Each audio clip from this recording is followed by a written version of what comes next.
va voir à présent, c'est que les plantes n'existent pas de façon isolée, elles sont en interaction avec d'autres organismes, des interactions qui peuvent leur être bénéfiques ou des interactions qu'elles peuvent souhaiter éviter.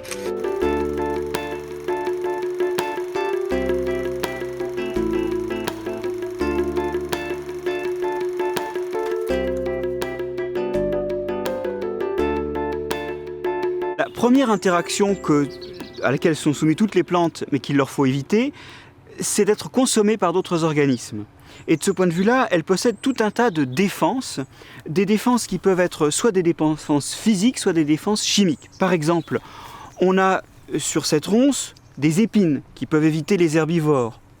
On a sur beaucoup de plantes des revêtements épais et cireux qu'on appelle des cuticules et qui peuvent éviter l'herbivorie. D'autre part, il y a aussi des défenses chimiques. Ces défenses chimiques sont par exemple présentes dans les plantes présentant des latex. Ces latex, qu'on appelle aussi des laits, contiennent tout un tas de toxines et notamment des molécules irritantes. Il faut absolument éviter de les porter à la bouche.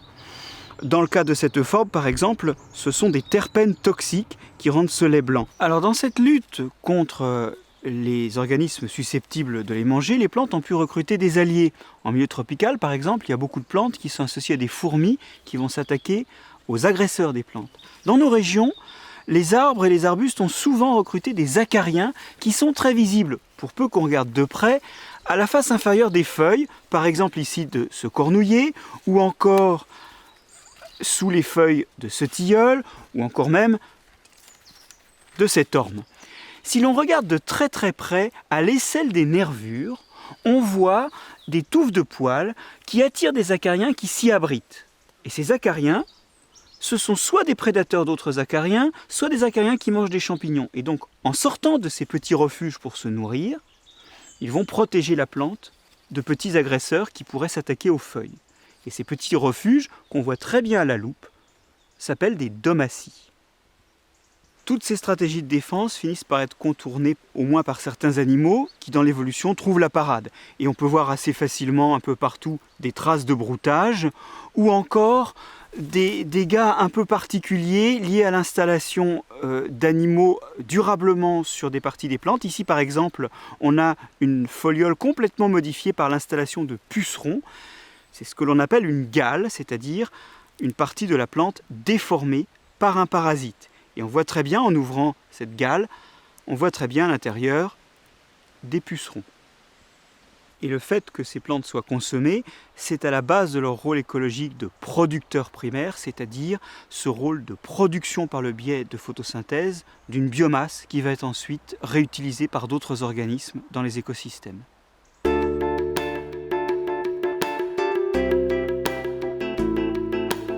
Un autre type d'interactions vont permettre aux plantes de gérer un problème que leur pose le sol, qui est son extrême dilution, son extrême pauvreté quant aux éléments nutritifs, azote, phosphate, potassium.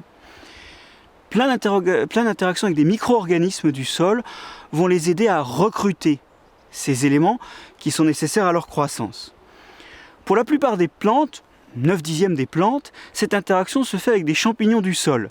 Ces champignons explorent le sol, ils récupèrent l'azote, le phosphate, le potassium qui leur sont nécessaires à eux également, et en cèdent une partie à la plante en échange de sucre produit par la photosynthèse de la plante et qui les aide à se nourrir. Si on regarde par exemple les racines de la première plante venue, comme cette poacée, on voit que ce que l'on appelle classiquement des racines sont en fait largement colonisées par du champignon, et l'interaction qui a l'allure d'une racine mais qui comporte des filaments de champignons, l'interaction, l'organe formé, s'appelle une mycorhize. Ces mycorhizes sont ici extrêmement discrètes puisqu'elles sont en fait à l'intérieur de la racine qui a l'air d'une racine normale. Mais dans le cas des plantes ligneuses, l'interaction est visible presque à l'œil nu. La liste des éléments dans le sol, c'est le phosphore, l'azote et le potassium. Alors, dans le cas des plantes ligneuses de nos régions, des arbres et des arbustes, on a très souvent des mycorhizes qui sont beaucoup plus visibles, à la fois parce que le champignon fait partie des champignons qu'on ramasse fréquemment en forêt, qu'on voit à l'œil nu, comme des russules, des chanterelles, des cèpes, des amanites, mais aussi parce que le champignon est présent autour de la racine de façon visible, au moins de près. Quand on déterre des racines d'arbres comme ici de pin, on voit très bien sur ces racines l'existence d'un couvert sur les petites racines latérales, d'un couvert de filaments de champignons qui donc réalise une mycorhize ici, protégeant la surface de la racine.